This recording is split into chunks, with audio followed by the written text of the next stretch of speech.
আওয়ামী লীগ কিন্তু মরে যায়নি। আওয়ামী লীগ এই দেশকে, বাংলাদেশকে স্বাধীন করেছে। আওয়ামী লীগকে শেষ করা সম্ভব না।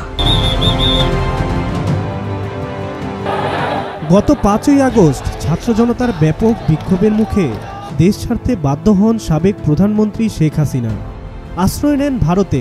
তারপর বেশ কিছু গণমাধ্যম সহ নানা যোগাযোগ মাধ্যমে তার দেশে ফেরা এবং বাংলাদেশ নিয়ে তাদের পরিকল্পনা নিয়ে বক্তব্য দেন ছেলে সজীব ওয়াজেদ জয়। তা নিয়ে বিতর্কের মুখেও পড়তে হয়েছে তাকে। যে দেশের জন্য তিনি জেল খেটেছেন, এত পরিশ্রম করেছেন, এত উন্নয়ন করেছেন, সেই দেশের মানুষ তাকে এইভাবে অপমান করে বের করে দেবে, তার উপর আক্রমণ করতে যাবে, এটা আমরা কেউ কল্পনা করতে পারি। কিছুদিন চুপচাপ থাকার পর জয় সম্প্রতি আবারও মুখ খুলেছেন।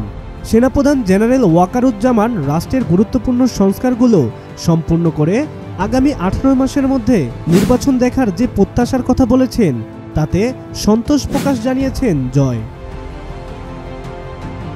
বার্তা সংস্থা রয়টার্সকে দেওয়া সাক্ষাৎকারে সজীব ওয়াজেদ জয় অবশ্য দাবি করেন, মুক্তিযুদ্ধের নেতৃত্ব দেওয়া রাজনৈতিক দল আওয়ামী লীগকে বাদ দিয়ে কার্যকর কোনো সংস্কার বা নির্বাচন সম্ভব নয়। নির্বাচন কবে হবে সে বিষয়ে সুনির্দিষ্ট কোনো সময়সীমা এখনও জানায়নি অন্তর্বর্তী সরকার। এ বিষয়ে উপদেষ্টারা বলছেন, আওয়ামী লীগের শাসনের ক্ষত সারিয়ে দেশকে সঠিক পথে নিতে আগে সংস্কার জরুরি, তারপর নির্বাচন। নিউ ইয়র্কে জাতিসংঘের সাধারণ অধিবেশনের পাশাপাশি কয়েকটি অনুষ্ঠানে যোগ দিয়ে প্রধান উপদেষ্টা ডক্টর মোহাম্মদ ইউনূসও একই কথা জানিয়েছেন। Police system and so on and so forth. So there are 6 commissions now working, and voter list has to be prepared whatever time it needs. They are asked to submit their report in 3 months, what needs to be done. So there will be a blueprint of actions of reform, and this will be shared with all the political parties. If they think these can be done, it will be done. গত 24 September আন্তর্জাতিক বার্তা সংস্থা রয়টার্সকে দেওয়া সাক্ষাৎকারে সেনাপ্রধান general Wakeruzzaman বলেছেন, সংস্কারের মধ্য দিয়ে 1 থেকে 1.5 বছরের মধ্যে বাংলাদেশের গণতন্ত্র উত্তরণ ঘটা উচিত বলে তিনি মনে করেন। তবে পরিস্থিতি যাই হোক না কেন, তিনি ইউনূসের নেতৃত্বাধীন অন্তর্বর্তী সরকারের সমর্থন দিয়ে যাবেন।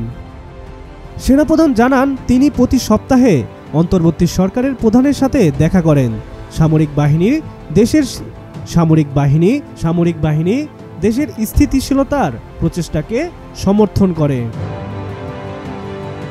এরপর দিন গেল মঙ্গলবার সাবেক প্রধানমন্ত্রী শেখ হাসিনার ছেলে সজীব ওয়াজেদ একই বার্তা সংস্থাকে বলেন, নির্বাচন নিয়ে শেষ পর্যন্ত আমরা একটা সময়সীমা পেয়েছি, এতে আমি খুশি। তিনি বলেন, তবে আমরা এরকম নাটক আগেও দেখেছি, যেখানে একটি অসাংবিধানিক অনির্বাচিত সরকারের সংস্কারের প্রতিশ্রুতি দেয় এবং তারপরে পরিস্থিতি আরও খারাপ হয়। 2007 সালে সেনাবাহিনী একটি তত্ত্বাবধায়ক সরকারকে সমর্থন করেছিল, যেটি 2 বছর ধরে দেশ শাসন করেছিল।